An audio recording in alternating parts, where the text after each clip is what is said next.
DD किसान, बदलते भारत की शान।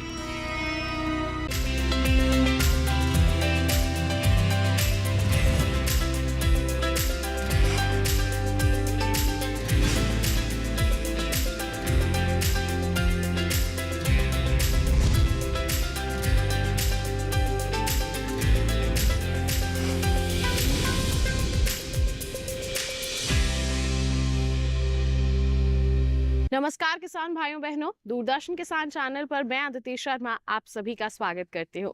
आज एक बार फिर लेकर हाजिर हूँ हमारा कार्यक्रम सफल किसान, जिसके जरिए हम आपको देश के अलग अलग क्षेत्रों के सफल किसान से रूबरू करवाते हैं। ऐसे किसानों से आपकी मुलाकात करवाते हैं जिन्होंने कृषि के क्षेत्र में कुछ अलग करने की ठानी है। आज के हमारे इस एपिसोड में हम आपको मिलवाएंगे हमारे सफल किसान दयानंद यादव से, जो दूसरे किसानों के लिए मिसाल बन चुके हैं। बता दें आपको, पिता से मिली प्रेरणा और लगन शक्ति के चलते ये अपने भाइयों के साथ मिलकर सफल किसान का ओहदा पा चुके हैं। खेती के साथ साथ ये बेहद आसानी से पशुपालन से भी जुड़े हुए हैं, जिसके चलते इनके चर्चे दूर दूर तक हो रहे हैं। 1990 से लेकर अब तक इन्होंने अपने क्षेत्र के किसानों के लिए बहुत ही ज्यादा कार्य की है। जी हाँ, कई तरह के रोजगार उत्पन्न किए हैं इन्होंने, जिसके चलते एक मिसाल ये बन चुके हैं। तो फिर आइए इनके सफर को जानने के लिए राजधानी दिल्ली के घुम्मनहेड़ा गांव का रुख करते हैं।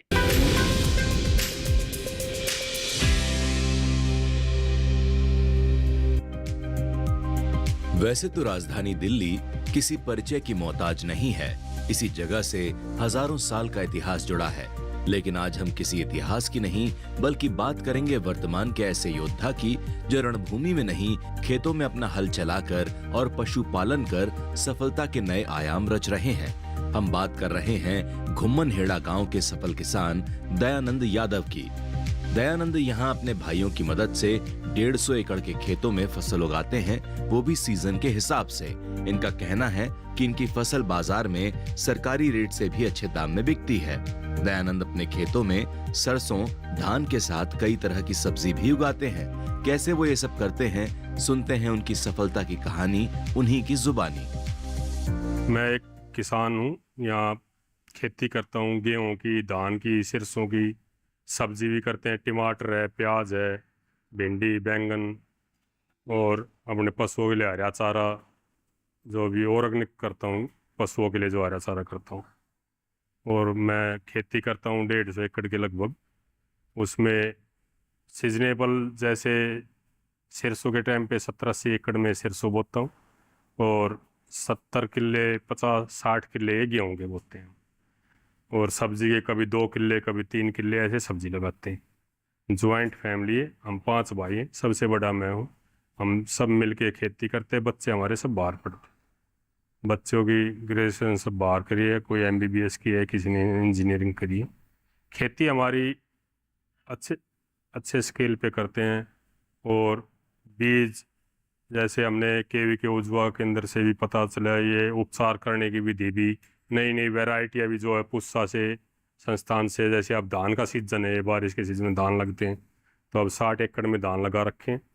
सब पुस्सा वैरायटी ला के उसमें 11-21 की भी है और 1509 भी है, ये धान लगाते हैं।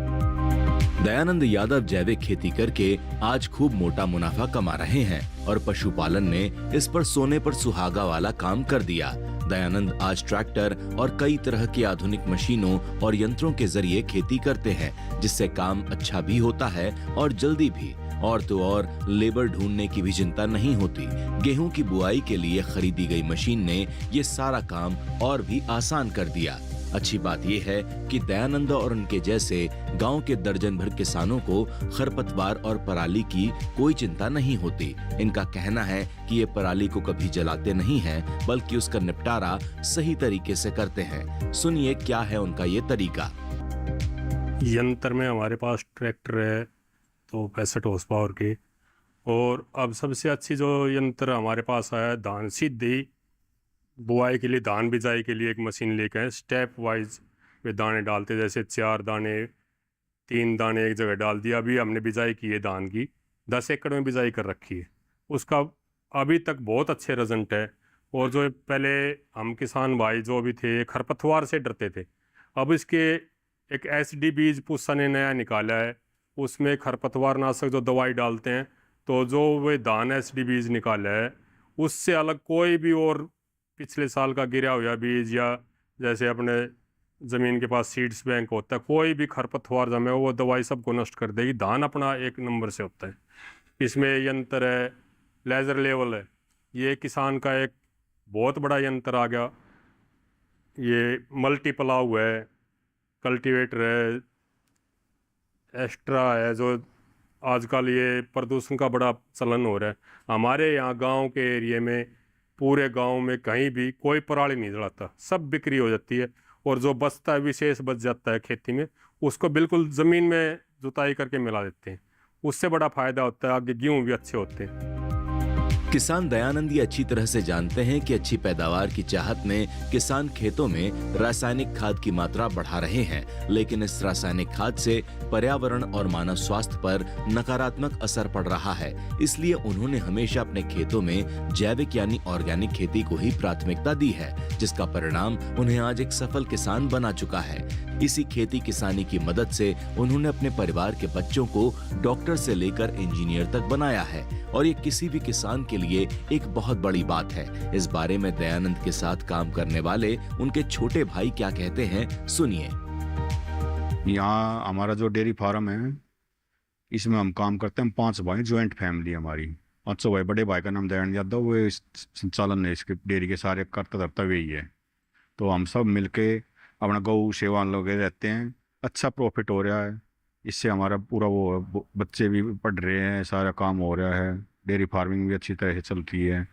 यही काम है जी खेती का और गौपालक का। दयानंद का प्रयास है कि खेती किसानी के अंतर्गत जितनी भी सुविधाएं होती हैं, वो सारी सुविधाएं इनके फार्म में ही उपलब्ध हैं। शायद इसी सोच के साथ उन्होंने अपनी छोटी सी गौशाला को आज इतना बड़ा बना दिया कि उनके दूध की डिमांड आज दूसरे राज्यों तक पहुंच रही है।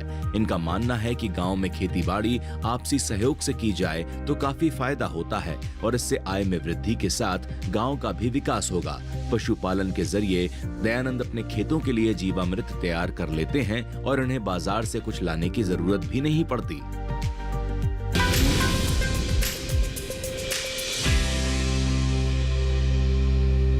यहाँ वक्त हो चला है एक छोटे से ब्रेक का। आप कहीं मत जाइए। ब्रेक के बाद हमारे सफल किसान दयानंद यादव से हम जानेंगे कि वो खेती किसानी के साथ साथ कैसे आसानी से पशुपालन कर रहे हैं। बने रहिए दूरदर्शन किसान पर, देखते रहिए कार्यक्रम सफल किसान।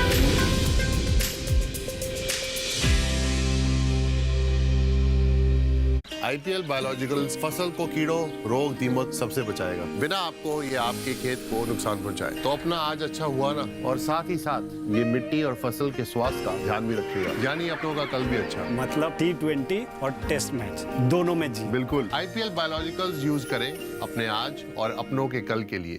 जल्दी टिफिन पैक करो। राजू, मोबाइल छोड़ो। अरे दीदी, वो बैंक का नंबर चाहिए, रिफंड ही नहीं आया है। मिल गया। अब भी कॉल करता हूँ दीदी। बिना नंबर जांचे अक्सर जालसाज बैंक की नकली वेबसाइट और फर्जी नंबर से पैसों की धोखाधड़ी करते हैं। तो फिर सही नंबर? बैंक की ऑफिशियल वेबसाइट या तो कार्ड पर। आपने तो बचा लिया दीदी। काम से नहीं। आरबीआई कहता है, सही वित्तीय बर्ताव करे आपका बचाव।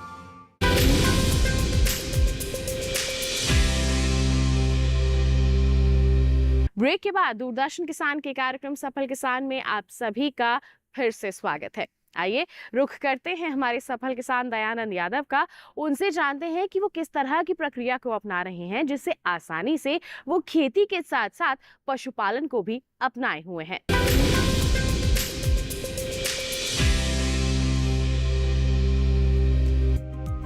दयानंद का मानना है कि गौ माता उनके और उनके परिवार के लिए किसी वरदान से कम नहीं है। उनके परिवार को गौ माता का आशीर्वाद मिला है, जिससे वो आज यहाँ तक पहुँच पाए हैं। खेती करने के साथ पशुपालन का व्यवसाय का मुख्य जरिया बन गया है, जिसे पूरी ईमानदारी से करते हैं। खुद की बछड़ियाँ तैयार करते हैं, और जब कुछ सालों में ये दूध देने लायक हो जाती हैं, तो इससे इनका मुनाफा लगातार बढ़ता जाता है।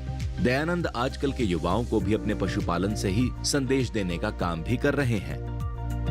गौ माता से बचपन से ही लगाव रहा है। पहले हमारे पिताजी 2-3 ऐसे रखते थे, और हमने शुरू से ही गौ माता का ये दूध पिया है।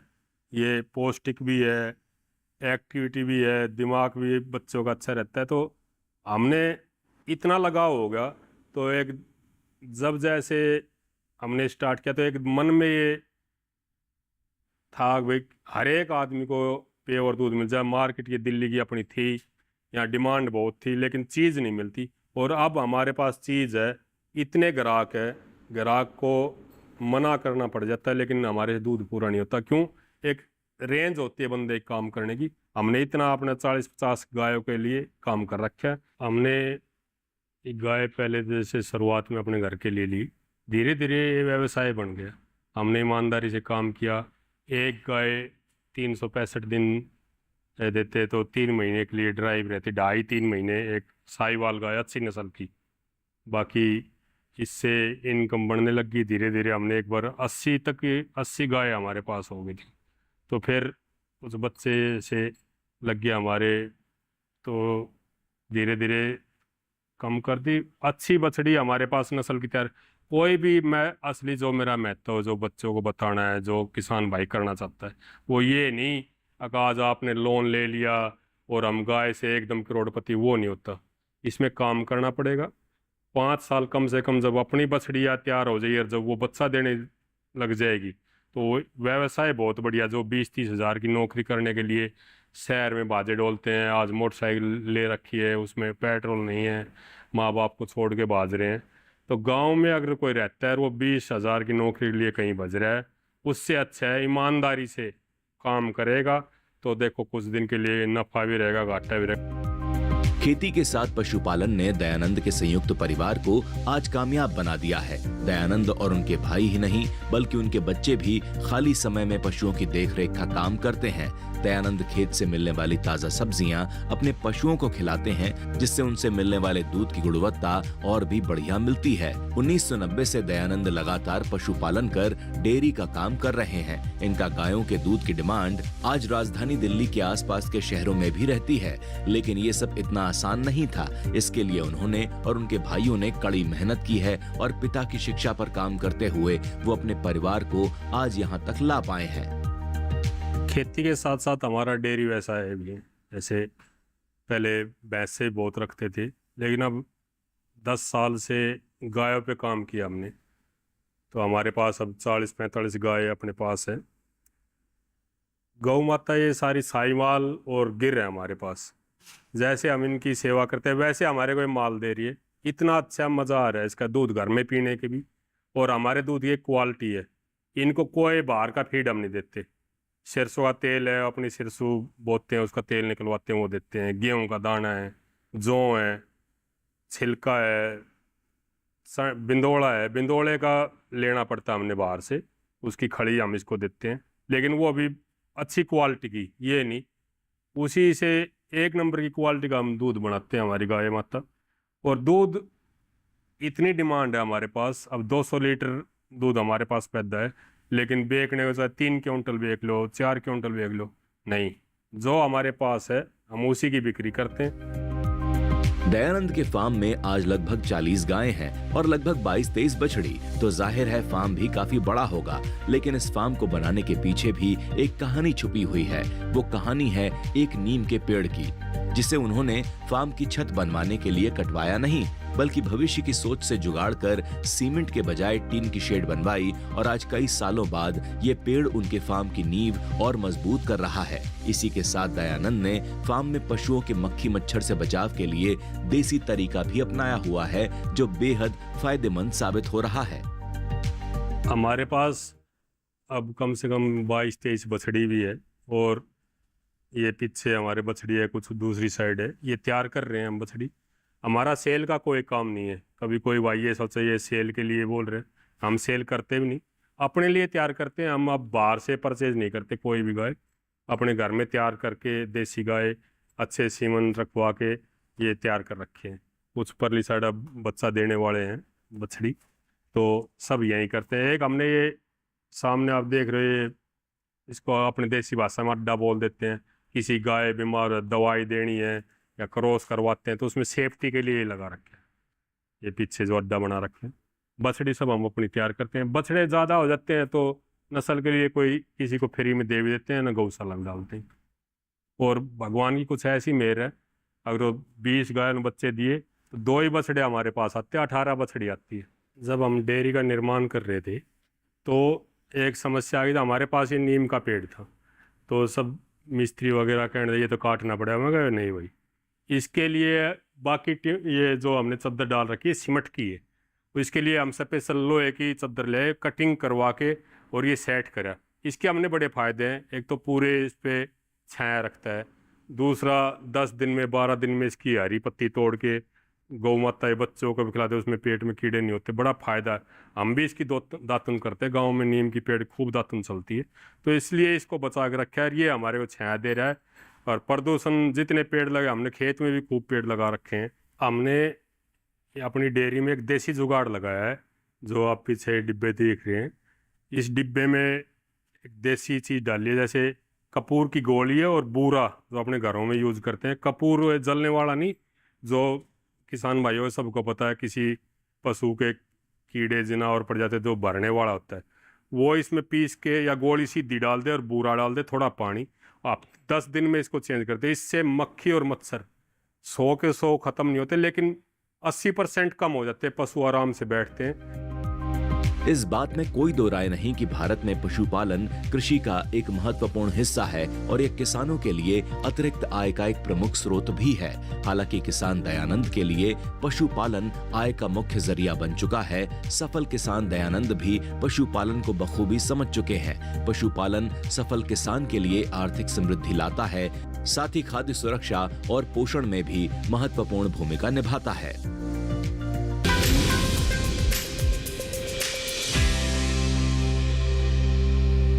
दोस्तों, कार्यक्रम में वक्त हो चला है एक और छोटे से ब्रेक का। आप कहीं मत जाइए। ब्रेक के बाद हम जानेंगे केवीके यानी कि कृषि विज्ञान केंद्रों की क्या भूमिका रहती है अपने क्षेत्र के किसानों को आगे बढ़ाने के लिए। बने रहिए दूरदर्शन किसान पर, देखते रहिए हमारा कार्यक्रम सफल किसान।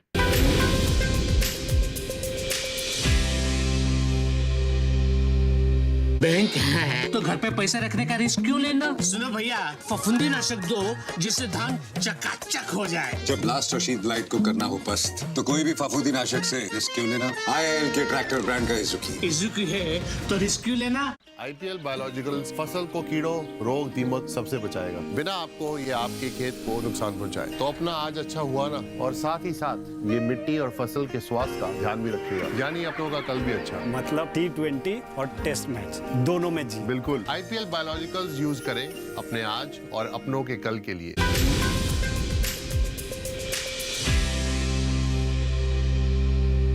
ब्रेक के बाद आप सभी का दूरदर्शन किसान पर फिर से स्वागत है।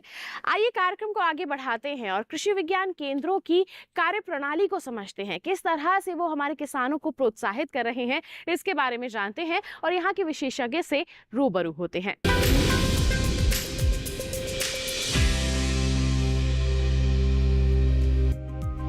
केवीके यानी किसान विज्ञान केंद्र देश के किसानों के फायदे के लिए लगातार काम करते हैं, जिनके मार्गदर्शन से हजारों लाखों किसान बेहतर तरीके से खेती किसानी कर पाते हैं। देखा जाए तो कृषि विज्ञान केंद्र किसानों के लिए किसी वरदान से कम नहीं है, क्योंकि इन्हीं की मदद से किसान कृषि संबंधी वैज्ञानिक गतिविधियों से जुड़ पाते हैं। हमारे सफल किसान दयानंद को भी केवीके से मिले प्रशिक्षण से ही खेती करने में मदद मिली। कृषि विज्ञान केंद्र हर साल जो है प्रशिक्षण डेयरी के क्षेत्र में, बकरी के क्षेत्र में और आपके पोल्ट्री के क्षेत्र में प्रशिक्षण देता रहता है। आज दिल्ली में ऐसे बहुत सारे एंटरप्रेन्योर यानी कि सफल किसान हैं जो कृषि विज्ञान केंद्र से प्रशिक्षण लेने के उपरांत उन्होंने अपना काम स्टार्ट किया। आज वो बहुत बड़े मुकाम पर अपना कार्य कर रहे हैं। मैं अगर जिक्र करना चाहूँ तो गुम्मा नेहड़ा के किसान हैं दयानंद जी, जिन्होंने 1-2 पशु से अपनी शुरुआत की थी। आज वो बहुत बड़े क्षेत्र में डेयरी का काम कर रहे हैं और उनका जो दूध है वो दूध जो है आपके गुड़गांवा और द्वारका तक वो अंदर तक सप्लाई करते हैं। हमारे पास कृषि विज्ञान केंद्र उजुआ है दिल्ली में, और यहाँ के डॉक्टर साहब JP गोदारा है, ये पशु विशेषज्ञ है। इन्होंने हमारे को बड़ा सहारा दिया, बड़ी अच्छी अच्छी दवाइयाँ बताते हैं। जब भी हमने विजिट तो ये अपने आप भी करते हैं, और जब भी कभी फ़ोन भी कर दिया, रही है अपने ऑफिस से घर भी चले, जब भी हमारे को सहायता देते हैं, आके बताते हैं इसको ये दवाई दो, ये इंजेक्शन इसके लगेगा। और जैसे जैसे हमने ट्रेनिंग ली तो ट्रेनिंग यहाँ से भी ली, फिर केवी के उजवा ने मेरे को करनाल एनडीआरएफ में भेजा, वहाँ भी एनडीआरआई में, वहाँ भी हमारे को 8 दिन की पूरी ट्रेनिंग दिवा के भेजा इन्होंने। और हमारे डॉक्टर है राणा जी जो आजकल यहाँ कृषि विज्ञान केंद्र के हेड है, तो इनसे सबसे खेती में भी पशु में भी बहुत हमारे को सहायता मिलती। केवी के उजवा के द्वारा आज दर्जनों या कहें कि हजारों किसान पशुपालन और खेती किसानी के क्षेत्र में अच्छा मुनाफा कमा रहे हैं। केवी के उजवा उद्यमिता के क्षेत्र में नई तकनीकों, उत्पादों और प्रक्रियाओं के विकास के बारे में सही जानकारी किसानों को उपलब्ध कराते हैं, जो पशुपालन क्षेत्र में सुधार लाने में मदद करते हैं। केवी के और कृषि विश्वविद्यालय की सराहनीय भूमिका से किसान खेती हो या पशुपालन, इसमें नवीनतम तकनीकों का प्रयोग कर खुद को एक सफल किसान के रूप में स्थापित करते हैं। इस मामले पर पशुपालन विशेषज्ञ क्या कहते हैं, आइए आपको सुनाते हैं। अब हम बात करते हैं थोड़ा सा कि जैसे हम देख सकते हैं इनके पास अब एक गिर की भी हैं और कुछ साहिवाल की भी हैं, और इसमें हम बात करते हैं थोड़ा सा नस्ल की भी, अब किस तरीके से इनको और इस मौसम के हिसाब से कि जैसे हमने इनको, वैसे तो हम समय समय पे सलाह करते रहते हैं, तो हमें क्या और सावधानियां रखनी चाहिए कि जैसे कि अब बारिश का मौसम है कि हमारी चाहे साहिवाल है, गिर है, कोई भी चाहे हमारी देसी नस्लें हैं या कोई भी हमारी गाय है, जो भी पशुपालक भाई रखता है, तो उसे क्या क्या सावधानियां रखनी चाहिए। तो सबसे मेन, क्योंकि बारिश का मौसम है, इसमें अनेक प्रकार की बीमारियां भी उत्पन्न होती हैं, पशु भी संवेदनशील हो जाता है कि जो कहीं जल्दी से बीमारी की चपेट में आने से, तो जितना हम उसको सूखा वातावरण देंगे तो उतना ही पशु स्वस्थ रहेगा। इस मौसम में जैसे पशुपालक भाई की हरे चारे की उपलब्धता, चारों तरफ हरा चारा है, तो हमें उस चीज को भी नियंत्रित करके रखना है कि उपलब्धता ज्यादा है तो ऐसा नहीं कि हम हरा चारा ही ज्यादा डालते रहें, हमें वही सेम मात्रा में 60-40 की रेशियो में भी 40% हमारा भूसा और 60% हरा चारा, उसी को हमें नियंत्रित करते हुए सूखे की मात्रा भी उतनी ही रखनी है, जिससे कि पशु का पाचन तंत्र भी ठीक रहे और उस तरीके उसमें कोई इस तरीके की दिक्कत ना आए। केवी के उजवा यहीं नहीं रुकता, किसानों की तरक्की के साथ केवी के पर्यावरण को भी सुरक्षित करने का काम कर रहा है। कुछ समय पहले प्रधानमंत्री नरेंद्र मोदी ने एक पौधा मां के नाम अभियान की शुरुआत ग्लोबल वार्मिंग जैसी चुनौतियों से लड़ने के लिए की थी। इस अभियान के तहत देश के अलग अलग हिस्सों में पर्यावरण के लिए फायदेमंद पौधे लगाए जा रहे हैं। इसी क्रम में केवी के उजवा अब तक 200 से ज्यादा पौधे लगा चुका है। माननीय प्रधानमंत्री जी द्वारा जो चलाया गया कार्यक्रम है एक पौधा माँ के नाम, इसके तहत कृषि विज्ञान केंद्र दिल्ली अब तक लगभग 200 से अधिक जो है वृक्षारोपण कर चुका है, और साथ ही साथ अभी और टारगेट है हमारा 300 पौधों का। इसके अलावा हम किसान भाइयों को भी प्रेरित कर रहे हैं कि वो भी इस वृक्षारोपण में अपना योगदान दें और आसपास कम से कम 2-4-10 पौधे अवश्य लगाएं। वैसे सफल किसान दयानंद की पूरी कहानी जान इतना तो समझ आ ही गया कि खेती के साथ पशुपालन सभी लिहाज से फायदे का सौदा है, लेकिन इसमें सबसे बड़ी समस्या आती है इसे सुचारू रूप से व्यवस्थित करने की, जिसके लिए हमेशा तत्पर रहना पड़ता है। इसकी देखरेख करनी पड़ती है, तभी जाकर किसान को उसकी मेहनत का असली फल मिलता है। खेतों के साथ पशुओं की सही देखभाल, उत्पादन और उससे होने वाले फायदे को सुनिश्चित किया जा सकता है।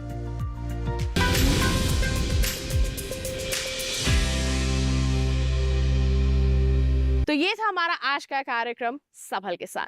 उम्मीद करते हैं हमारे सफल किसान दयानंद यादव से मुलाकात करके उनकी दास्तान को जानकर आप उनसे जरूर प्रेरित हुए होंगे। साथ ही आपको बता दें, ऐसी ही कोई दास्तान अगर आपके पास भी है, आप हम तक पहुंचाना चाहते हैं, तो आप हमें ईमेल कर सकते हैं। ईमेल आईडी है हमारी safalkisandd@gmail.com, या फिर आप हमें पत्र लिखिए। पता है हमारा सफल किसान, कमरा नंबर 77, CPC दूरदर्शन, खेलगांव, नई दिल्ली 110049। तो इसी वादे के साथ किसान भाइयों बहनों, ये अगले अंक में ऐसी ही एक अनोखी दास्तान लेकर फिर होंगे हाजिर। तब तक के लिए आप दीजिए इजाजत। आप बने रहिए दूरदर्शन किसान पर। नमस्कार।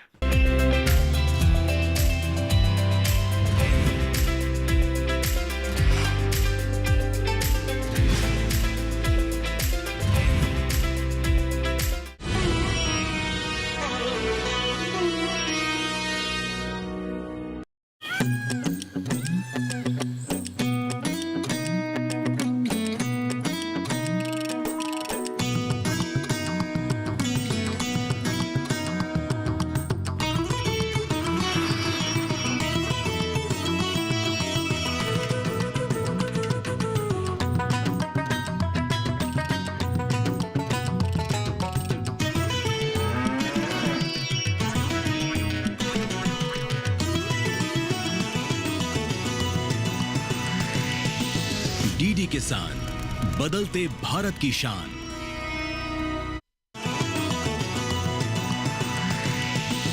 डीडी किसान, बदलते भारत की शान।